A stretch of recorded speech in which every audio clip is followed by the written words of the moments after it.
Storm Tracker 6. This is Forecast First, sponsored by Auto Owners Insurance. Simple human sense. We have enjoyed gorgeous weather once again. Lots of sunshine, a few clouds at times, but temperatures didn't seem to mind. Currently in the upper 70s for Lansing and Grand Ledge. Notice sunshine as we head towards Jackson and Hillsdale, mid to upper 70s. Other numbers around the area: Mount Pleasant 74 degrees, Grand Rapids 76. Ideal fall weather, and enjoy it because it's going to change twice. One really hot and one really cold. So we look at the satellite radar. The last of the clouds now filtering through. Those will move through tonight. By tomorrow morning, partly cloudy skies, comfortable start down to 51 degrees. Get ready for a little heat, little humidity this weekend, and then you might want to find the coats as we head into next week, and with some rain as well. 6 News at 5:30 starts right now.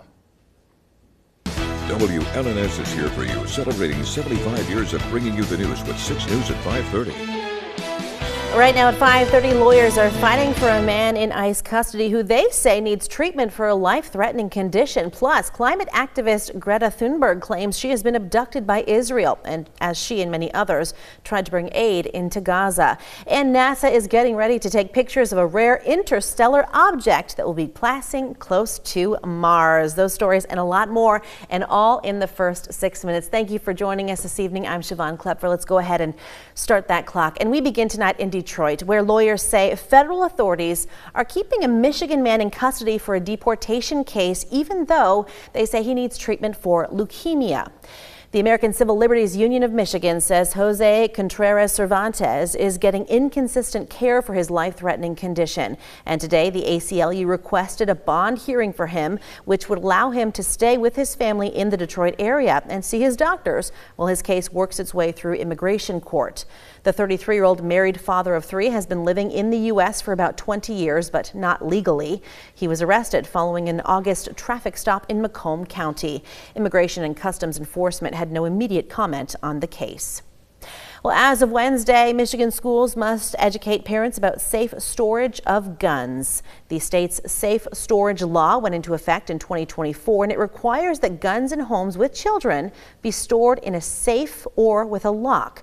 The Safe Homes, Safe Schools law took effect yesterday, requiring school districts to post information about the laws and distribute them to parents. In national headlines, the police department in New Mexico just released this video from last week showing the consequences of street racing. The Farmington Police Department there says during this street race, one car flipped over and crashed. The driver and passenger, both men in their 20s, were hospitalized, and charges are expected against the driver. A 22-year-old woman in another car is also being charged. Police say the video is a reminder that street racing can quickly turn deadly.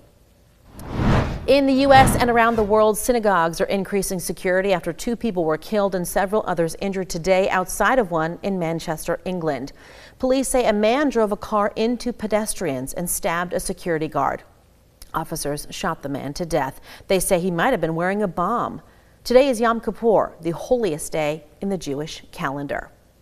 A flotilla carrying activists trying to break Israel's blockade of Gaza and deliver humanitarian aid was stopped today. Israeli Navy forces detained dozens of people, including some European lawmakers. Greta Thunberg, best known for her climate activism, was among them. My name is Greta Thunberg. I'm a citizen of Sweden. If you are watching this video, I have been abducted and taken against my will by Israeli forces. Our humanitarian mission was non-violent and abiding by international law. Protests supporting the flotilla have since began around Europe and in other parts of the world. Israeli leaders have come under intense global criticism for how much aid they let into Gaza and how they distribute the goods. They strongly deny they're committing genocide.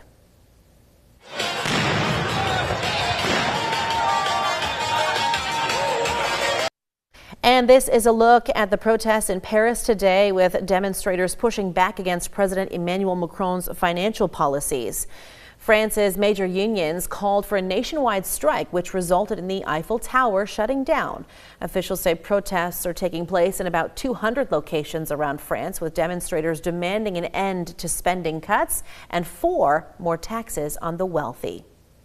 As Hurricane Imelda dissipated into the Atlantic Ocean today, crews across the island territory of Bermuda are cleaning up the aftermath. More than 17,000 homes were without power at the height of the storm, and government offices are closed. Forecasters are still warning of dangerous surf and rip currents there and along the North Caribbean, Bahamas, and much of the U.S. East Coast.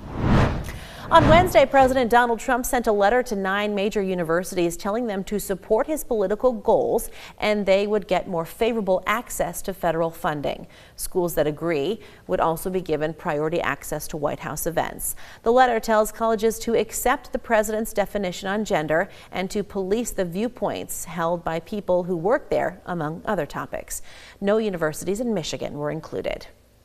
Well, looking up at the sky, the planet Mars is about to have a visitor, and there will be lots of pictures taken.